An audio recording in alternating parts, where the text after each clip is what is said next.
Morning. Morning మ్యాగజైన్‌కి స్వాగతం. ప్రముఖ దినపత్రికలో వస్తున్న వార్తల వెనకాల జరుగుతున్నటువంటి పరిణామాలు చూద్దాం. ఈనాడు చూస్తే మొందా ముంచేసింది అన్నటువంటిది హైలైట్ చేసింది. చెరువులు నిండి గ్రామాలు, పట్టణాలపైకి వరద. ఉమ్మడి నెల్లూరు, ప్రకాశం, పల్నాడు, గుంటూరులో అతి భారీ వర్షాలు. కావల్లో గరిష్టంగా 23.6 సెంటీమీటర్ల వర్షం. నరసరావుపేట, సత్తెనపల్లి కాలనీల్లోకి నీరు. రహదారులపైకి ప్రవాహం. వందల గ్రామాలకు నిచ్చిన రాకపోకలు. పలు రేవులకు 3వ నెంబర్ ప్రమాద హెచ్చరిక. నేడు ఉత్తరాంధ్రకు భారీ వర్ష సూచన అంటూ ఒంగోలు మునకేసింది. కంబం చెరువు అలుగుపారింది.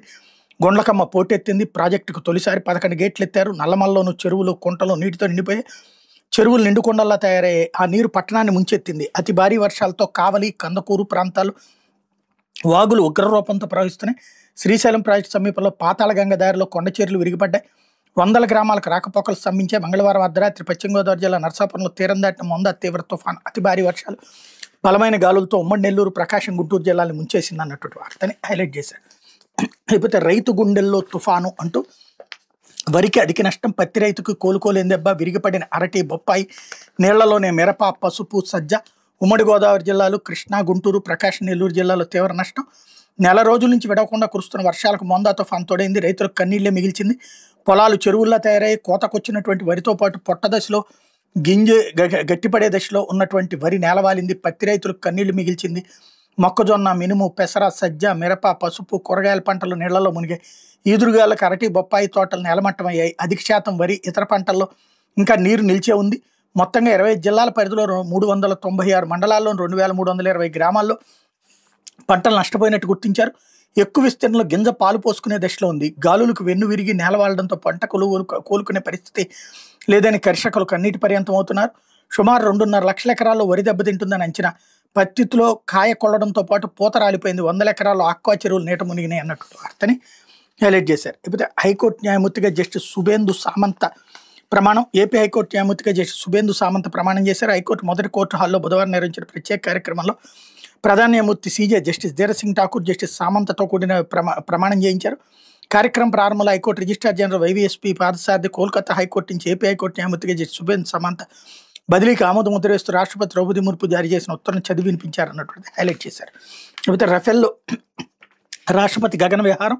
అంబాలా స్థావరం నుంచి ప్రయాణించిన ముర్ము 2 వేర్వేరు యుద్ధ విమానాలు విహరించిన తొలి రాష్ట్రపతిగా చరిత్ర. ద్రౌపది ముర్ము శత్రు బేకర్ రఫేల్ యుద్ధ విమానాలు బుధవారం గగన విహారం చేశారు. హర్యానాలోని అంబాలాలో ఉన్న భారత వాయుసేన స్థావరం నుంచి యుద్ధ విమానాలు నింగిలోకి దూసుకెళ్లిన ఆమె దాదాపు 30 నిమిషాల్లో 200 కిలోమీటర్ల దూరం ప్రయాణించారు. దీంతో వాయుసేనకు చెందిన 2 వేర్వేరు యుద్ధ విమానాల్లో ప్రయాణించినటువంటి తొలి రాష్ట్రపతిగా ముర్ము చరిత్ర సృష్టించారు.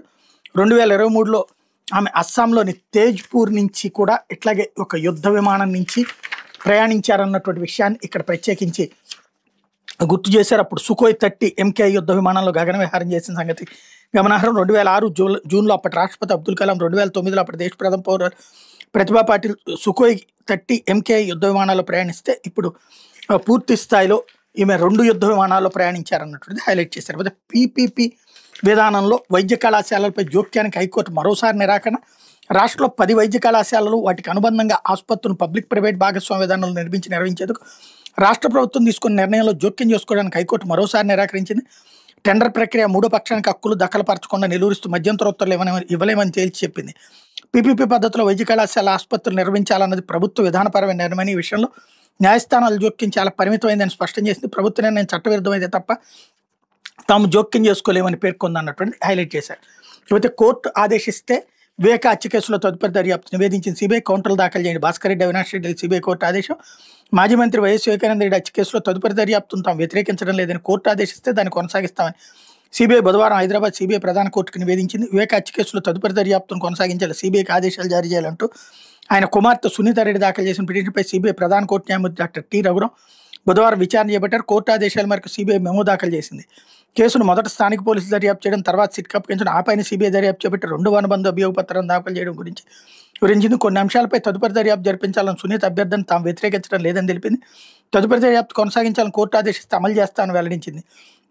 మరోవైపు తదుపరి దర్యాప్తును కోరే హక్కు సునీతకు లేదని సిబిఐ దర్యాప్తునికి అనుమతించాలంటూ 3వ నిందితుడైనటువంటి గజ్జల ఉమాశంకర్ రెడ్డి విన్నవించారు. పిటిషనర్ తరపున ఎస్ గౌతమ్ వాదనలు వినిపిస్తూ మిగిలిన నిందితులు కౌంటర్లు దాఖలు చేయలేదన్నారు. కౌంటర్లు దాఖలు చేయాలంటూ వైఎస్ భాస్కర్ రెడ్డి, అవినాష్ రెడ్డికి ఆదేశిస్తూ కోర్టు విచారణ గురువారానికి వాయిదా వేసింది అన్నటువంటి హైలైట్ చేశారు. లేకపోతే హక్కులకి చిక్కులు వస్తాయి అంటూ ప్రకాశం జిల్లాకు చెందిన ఓ గ్రామంలోని ఎస్సీ కాలనీ వద్దకు మాంసం కొట్టు వ్యాపారులు వ్యర్థాలను తీసుకొచ్చి పారబోస్తున్నారు. దీంతో ఆ ప్రాంతం అంతా దుర్గంధం. ఆ కాలనీకి చెందిన చదువుకున్న యువకుడొకరు వ్యవహారంపై మానవ హక్కుల కమిషన్కి ఫిర్యాదు చేశారు. రంగంలోకి దిగిన హెచ్ఆర్సీ విచారణ జరిపి నివేదిక ఇవ్వాలని అధికారులను ఆదేశించింది. నిజమాన్ని అధికారులు తేల్చారు. హెచ్ఆర్సీ వెంటనే స్పందించింది. మాంసం వ్యర్థాల కుమరింతను అడ్డుకోవాలని అధికారులను ఆదేశించింది. ఇట్లాగా వివిధ అంశాల మీద హక్కుల కమిషన్కి ఫిర్యాదు చేయొచ్చంటూ ఏపీ హెచ్ఆర్సీ చిరునామా ఆంధ్రప్రదేశ్ రాష్ట్ర మానవ హక్కుల కమిషన్కి సంబంధించినటువంటి దాన్ని హైలైట్ చేసింది. లేకపోతే సాక్షి వచ్చేటప్పటికి మోన్ తాండవం అన్నటువంటిది హైలైట్ చేసింది. అన్నదాతల ఆశలను చిదిమేసిన తుఫాను, ముంచెత్తిన వానలు, ఈదురుగాలులతో పంటలకు తీవ్ర నష్టం. దాదాపు 15 లక్షల ఎకరాల్లో పంట నష్టం. నేల కొరిగిన వరి 30% విస్తీర్ణంలో పంటకు దెబ్బ. ఇతర ప్రధాన పంటలు అదే పరిస్థితి. ముంపుకు గురైన మొక్కజొన్న, అపరాలు, వేరుశనగ పంటలు, కుండపోత వర్షాలకు కుళ్ళిపోతున్న పత్తికాయలు, తుది అంచనాలు ఎప్పుడు కొలిక్కొస్తాయో తెలియని దుస్థితి. వీటన్నిటికీ తోడు కూటమి ప్రభుత్వ నిర్వాహకంతో అపార నష్టం. ఈ క్రాప్కి మంగళం. ఉచిత పంటల బీమాకు ఎసరు. పెట్టుబడి సాయం 40,000కు గాను 5,000. అది కొంతమందికే. ఉల్లి, టమోటా, పొగాకు సహా పంటలన్నింటికి గిట్టుబాటు ధర కరువు. ఆర్బీకేలను పూర్తిగా నిర్వీర్యం చేసి వ్యవసాయం వెన్నువిరిచిన వైనం. ఎరువులు, విత్తనాలు అందక రైతులు విలువల. వీటన్నింటిని అధిగమించి సాగు చేస్తే నిండా ముంచిన వర్షం అన్నటువంటిది హైలైట్ చేశారు. ఇందులో అతి ప్రొజెక్షన్ అనమాట. బేసిక్గా ఇప్పుడు ప్రభుత్వం ఏం సాయం చేస్తుంది ఇది దాని తర్వాత మాట్లాడచ్చు. కానీ ఇప్పుడు ఏంటది ఏది ముంపుకు గురైనటువంటి ఇవన్నీ రాసుకురావడం వరకు బాగానే ఉంది. ప్రభుత్వ నిర్వాహకంతో అపార నష్టం ఎందుకు అవుతుంది ఇందులో? ఈ క్రాప్కి మంగళం, ఉచిత పంటకు బీమా వేసరం. అది దీనికి దాన్ని ఈ టైంలో లింక్ చేసుకుని రావడం ఇదంతా ఒక ఎత్తు అయితే, మెయిన్ ఏంటంటే వానలు, ఈదురుగాలులతో ఇమ్మీడియట్గా ఎందుకు పరిష్కరించలేదు? జగన్ ఉన్నప్పుడే ఆయన ఇమ్మీడియట్గా పరిష్కరించారా? ఇప్పుడు ఇవాళ నుంచి ఒక వారం రోజులు 10 రోజులు పడుతుంది గ్రౌండ్ లెవెల్ నుంచి ఫీడ్బ్యాక్ తీసుకోవడం. ఇదివరకు వాలంటీర్ల ద్వారా వేగంగానే ఫీడ్బ్యాక్ తీసుకున్న వాలంటీరు, సచివాలయం, అగ్రికల్చర్ ఆఫీసర్ ద్వారా 3 దశల్లో వచ్చినటువంటిది వారం పట్టింది. ఇప్పుడు కనీసం 15-20 రోజులు పడుతుంది, లేదా కనీసం వారం 10 రోజులు పడుతుంది. ఆ టైం ఇవ్వకుండా నిన్న ఇంకా తుఫాను తీవ్రత కూడా ఇంకా పూర్తి కాలేదు, తీరం దాటింది. అదే సందర్భంలో ఇప్పటికీ వర్షాలు పడుతున్నాయి, చెరువులు నిండుతున్నాయి, కొండలు దెబ్బతింటున్నాయి. అవన్నీ ఉండగా పంట నష్టం ఇప్పుడే వేసేస్తారా? అట్ట వేయలేదని చెప్పడం అనేటటువంటిది రెచ్చగొట్టడం. అప్పట్లో ఈనాడు జ్యోతి కూడా అదే నీచ జర్నలిజం చేసినాయి. అప్పుడు నేను ప్రస్తావించాను వాళ్ళు అత్తెలివితేటలకు పోతున్నాను. ఇప్పుడు సాక్షి సేమ్ అనమాట. అప్పట్లో దానికి హితబోధలు చెప్పేది, ఇప్పుడు వీళ్ళు అదే పని చేస్తున్నారు. లేకపోతే యుద్ధ విమానాల్లో రాష్ట్రపతి ముర్ము ఇక్కడ కూడా హైలైట్ చేశారు. లేకపోతే 12,771 కోట్ల విద్యుత్ ఛార్జీలపై బహిరంగ విచారణ. నవంబర్ 18 కర్నూలులో ఏపీఆర్సీ సమావేశం. విద్యుత్ పంపిణీ సంస్థల ప్రతిపాదనపై అభిప్రాయ సేకరణ. ఛార్జీలు పెంచేది లేదు, తగ్గిస్తామని మాట చెప్పిన చంద్రబాబు అధికారంలోకి రాగానే ప్రజలపై వరుసగా ఛార్జీల వడ్డన అన్నటువంటిది హైలైట్ చేశారు. మొన్న ఈ మధ్యన ఏంటంటే ఫస్ట్ రాగానే 2 సార్లు కూడా ఛార్జీలు పెంచారు వీళ్ళు బాబు సర్కార్ వచ్చాక. అయితే మొన్న ఈ మధ్యన మేము పెంచమన్న దానికంటే ఎక్కువ పెంచారు మీరు, ఆ డబ్బులు రిటర్న్ ఇచ్చేయండి అని ఈఆర్సీ వార్నింగ్ ఇచ్చేటప్పటికి ఆ డబ్బులు వెనక్కిస్తూ, అదేదో మేము సంపద సృష్టించేసాం, విద్యుత్ వ్యవస్థ సెటరేట్ చేయడం వల్ల తగ్గిపోయినాయి, అందువల్ల ధరలు తగ్గిస్తున్నామంటూ తప్పుడు ప్రచారం చేసుకొచ్చారు. ఇప్పుడు మరి 12,771 కోట్ల రూపాయలు పెంచాలని చెప్పేసి వెళ్ళారు. మరి పెంచమని చెప్పి అనుమతిస్తే అప్పుడు ప్రజల మీద వేస్తారు. లేకపోతే 12,770 కోట్లు మేము కట్టుకుంటాంలే, పెంచొద్దని చెప్తారా? చూడాల్సి ఉంది. లేకపోతే హైకోర్టు న్యాయమూర్తిగా చేసే సుబేందు ప్రమాణం ఇక్కడ కూడా హైలైట్ చేశారు. లేకపోతే కాలజ్ఞాని నివాసంపై మోందా పడగ. కందిమల్లాయపల్లెలో కూలిన వీరబ్రహ్మేంద్ర స్వామి ఇల్లు తీవ్ర ఆవేదన వ్యక్తం చేస్తున్న భక్తులు. అధికారుల నిర్లక్ష్యం కారణమని విమర్శలు. చరిత్ర పరిరక్షణపై ప్రభుత్వ పెద్దలకు స్పృహ లేదని ఆగ్రహం అన్నటువంటి హైలైట్ చేశారు. ఇది జగన్ టైంలో అయ్యి ఉంటే ఈనాడు జ్యోతి హైలైట్ చేసేది. ఇప్పుడు తెలుగుదేశం అయ్యాం కాబట్టి సాక్షి హైలైట్ చేసింది. వాస్తవంగా ఎప్పటిది ఎన్నో ఏళ్ల నుంచి ఉంటున్నటువంటిది కుప్పకూలిపోయిందంటే అన్ని ప్రభుత్వాల యొక్క పాత్ర ఇందులో ఉంది. లేకపోతే ప్రభుత్వ ఆసుపత్రుల్లో ప్రైవేట్ దోపిడీకి పచ్చజెండా. 10 ఏళ్ల పాటు 8 ఆసుపత్రుల్లో సిటీ స్కాన్ సేవలకు టెండర్లు పిలిచిన వైద్య శాఖ. అస్మదీయులకు కాంట్రాక్ట్ కట్టబెట్టి కోట్లు కొట్టేసేలా పీపీపీకి ప్రభుత్వం జై. ఇప్పటికే పలు ఆసుపత్రుల్లో సిటీ ఎంఆర్ఐ స్కాన్ల పేరు ప్రైవేట్ సంస్థల అక్రమాలు. డబ్బు కోసం రోగులకు అనవసర స్కాన్లు. దొంగ బిల్లులతో ఖజానాకు గండి. లాభాపేక్షతో ప్రజల ప్రాణాలతో చెలగాటం. పీపీపీ దోపిడీకి చెక్ పెట్టాలని గత వైఎస్ఆర్సీ ప్రభుత్వంలో అడుగులు. ఎంఎన్ఐడిసిలో డయాగ్నోస్టిక్ విభాగం ఏర్పాటుకు చర్యలు అన్నటువంటిది హైలైట్ చేశారు. అయితే ప్రపంచానికి దారిదీపం భారత్. వ్యూహాత్మక స్వయం ప్రతిపత్తి, శాంతి, సమగ్రాభివృద్ధికి భారత్ ఒక ప్రతీకగా మారిందని ప్రధానమంత్రి నరేంద్ర మోడీ చెప్పారు. బుధవారం ముంబైలో జరిగిన మారిటైమ్ లీడర్స్ సదస్సులో ఆయన ప్రసంగించారు. నేటి అంతర్జాతీయ ఒడిదుడుకుల పరిస్థితుల్లో ప్రపంచ దేశాలు ఒక దారిదీపం కోసం ఎదురు చూస్తున్నాయని తెలిపారు.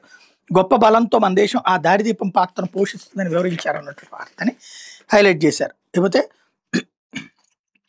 ప్రభుత్వ ధనం ప్రైవేటు లాభం అంటూ కాలేజీలను కేంద్రం నాబార్డు నిధులతో నిర్మిస్తారు, లబ్ధి మాత్రం ప్రైవేటు వ్యక్తులు పొందుతారు. ఇట్లాంటి కేసుల్లో ప్రజా ప్రయోజనాలని కోర్టులు పరమావధిగా పరిగణించాలి. హైకోర్టులో సీనియర్ న్యాయవాది శ్రీరామ్ వాదనలు, కౌంటర్ గడువు కోరిన ప్రభుత్వ న్యాయవాది అంగీకరించిన ధర్మాసనం తదుపరి విచారణ నవంబర్ 19కి వాయిదా అన్నటువంటిది హైలైట్ చేశారు. మరోవైపు రుద్రారి కుటుంబం వద్దకు అధికారుల క్యూ, అమరావతిలో 90 ఏళ్ల శేషగిరమ్మ ఆవేదన వెలుగులోకి తెచ్చిన సాక్షి, మానసిక వికలాంగురాల మనవరాలికి వైకల్య ధృవపత్రం మంజూరు అన్నటువంటిది హైలైట్ చేశారు. లేకపోతే ప్రభుత్వం జీవోలను రహస్యంగా ఉంచుతోంది, హైకోర్టులో పిల్ స్పందించిన న్యాయస్థానం ప్రభుత్వానికి నోటీసులు జారీ, కౌంటర్ దాఖలకు ఆదేశం.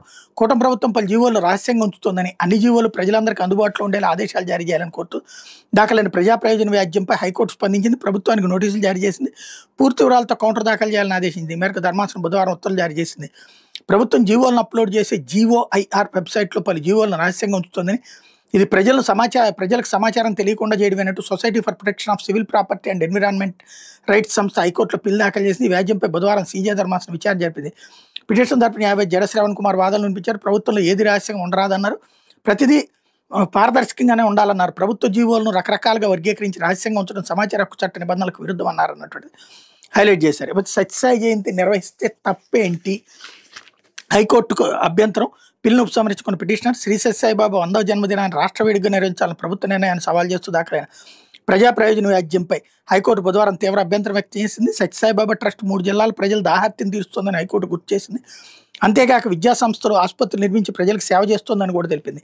ఇలాంటి ప్రజా ప్రయోజన కార్యక్రమాలకు మూలమైన విశిష్ట వ్యక్తులను గౌరవించడంలో తప్పే ఉందని ప్రశ్నించింది. ఈ వ్యాజ్యాన్ని తాము అనుమతించబోమంటే ఈ వ్యాజ్యాన్ని ఉపసంహరించుకోవాలని, లేని పక్షంలో తామే భారీ ఖర్చులు విధించి కొట్టేస్తామని పిటిషనర్ని హెచ్చరించింది. దీంతో పిటిషనర్ తరపు న్యాయవాది పిల్లను ఉపసంహరించుకున్నారు. ఈ మేరకు ప్రధాన న్యాయమూర్తి సీజే జస్టిస్ ధీరజ్ సింగ్ ఠాకూర్, న్యాయమూర్తి జస్టిస్ చల్లా గుణరంజన్లతో కూడిన ధర్మాసనం బుధవారం ఉత్తర్వులు ఇచ్చింది అన్నటువంటి వార్తని హైలైట్ చేశారు. లేకపోతే ఆంధ్రజ్యోతి, తుఫాను గాయం సర్కారు సాయం అంటూ 1209 పునరావాస కేంద్రాల్లో 1.16 లక్షల మంది తిరిగి వెళ్లేటప్పుడు కుటుంబానికి 3000, ప్రాణాలకు తెగించి సిబ్బంది సహాయక చర్యలు, వేగంగా విద్యుత్ పునరుద్ధరణ, పడిన చెట్లు గంటల్లో తొలగింపు, సత్వర చర్యలతో బాధితులకు ఉపశమనం వంటిది ప్రకృతి సృష్టించిన బీభత్సం, అడ్డుకోవడం ఎవరికైనా అసాధ్యం. కానీ ప్రభుత్వం ముందస్తు సన్నద్ధత, క్షేత్రస్థాయి యంత్రాంగం సత్వర స్పందన సాయంతో భారీ ప్రాణ నష్టం తప్పింది, బాధితులకు ఉపశమనం కలిగింది. మోందా హెచ్చరికలు వెలువడినప్పటి నుంచి సర్కార్ దీనిపై దృష్టి సారించింది. తుఫాన్ తీరం దాటిన కొన్ని గంటలుగా ముఖ్యమంత్రి చంద్రబాబు బుధవారం బాధిత ప్రాంతాలు పట్టించి నష్టం తీవ్రతను పరిశీలించారన్నటువంటిది హైలైట్ చేశారు. లేకపోతే పీపీపీ ఆపలేం అన్నటువంటిది ఇక్కడ కూడా హైలైట్ చేశారు. మరోవైపు ఒకే డివిజన్లో అసెంబ్లీ స్థానం, పెద్ద నియోజకవర్గాలకు రెవెన్యూ డివిజన్ హోదా, ఒకే డివిజన్ పరిధిలోకి ఉదయగిరి, తిరుపతి జిల్లాలోకి నగరి, మంత్రివర్గ ఉపసంఘం భేటీలో కీలక చర్చ, డివిజన్లు మండలాల మార్పుపై కసరత్తు మరింత అధ్యయనానికి రెవెన్యూ శాఖ ఆదేశం అన్నటువంటిది హైలైట్ చేశారు. లేకపోతే జగన్ కోర్టుకు రావాల్సిందే అంటూ నవంబర్ 14 వ్యక్తిగత హాజరు గతంలోనే ఆదేశించామన్న కోర్టు, తప్పుడు ఫోన్ నెంబర్ వ్యవహారంలో సిబిఐ పిటిషన్ కొట్టివేత, ఆ సందర్భంగా హాజరు అంశం ప్రస్తావన అన్నటువంటిది హైలైట్ చేశారు. అసలు విషయం ఏంటి, జగన్ ఇచ్చినటువంటి ఫోన్ తప్పు అన్నటువంటి దాన్ని సిబిఐ వేసిన పిటిషన్ని కొట్టేసింది న్యాయస్థానం. అంత మేజర్ ఇష్యూను కూడా అది రాయడం అది జగన్కి అనుకూలం కాబట్టి దాంట్లో మళ్ళీ ఏదో కామెంట్ని తీసుకొచ్చి హైలైట్ చేస్తారనమాట. ఇది నీచ జర్నలిజానికి కేర్ ఆఫ్ అడ్రస్ అయినటువంటి పత్రిక రాసుకొచ్చే వార్త. అయిపోతే సునీతారెడ్డి అడిగిన అంశాలపై తదుపరి దర్యాప్తునికి సిద్ధం, వివేక హత్య కేసులో సిబిఐ మెమో దాఖలు, కౌంటర్ల కోసం విచారణ నేటికి వాయిదా అన్నటువంటిది హైలైట్ చేశారు. లేకపోతే కుళ్ళు మూసుకున్న కళ్ళు అంటూ బాబు పవన్ ఏసీ గదులకు పరిమితమయ్యారు, జనం కష్టాలు పట్టించుకోనే లేదంటూ పోస్టు, జగన్ పార్టీకి ప్రభుత్వ చర్యలు కనిపించలేదా అంటూ మోందా పైన వైసీపీ బురద పంద అన్నటువంటిది హైలైట్ చేసుకొచ్చారు. లేకపోతే సహాయ చర్యలు వేగవంతం చేయండి అంటూ మరో 2 రోజులు అప్రమత్తం, లోకేష్ రోడ్లపై పేర్కొన్న మట్టి బురదను తొలగించాలి, ఇళ్లకు పూర్తిస్థాయిలో విద్యుత్ సరఫరా, దెబ్బతిన్న చెరువులు కాలువగట్ల పటిష్టానికి చర్యలు, తుఫాన్ జిల్లాల కలెక్టర్లకు మంత్రి ఆదేశం హైలైట్ చేశారు. లేకపోతే గ్రామాల్లో సూపర్ శానిటేషన్, రహదారులు పునరుద్ధరించాలి, నీటి సరఫరా ఇబ్బందులు తొలగించాలి, ముఖ్యమంత్రి పవన్ కళ్యాణ్ ఆదేశాలు కూడా హైలైట్ చేశారు. ఇది దినపత్రికలో వచ్చినటువంటి వార్తలు వెనకాల జరుగుతున్నటువంటి పరిణామాలు.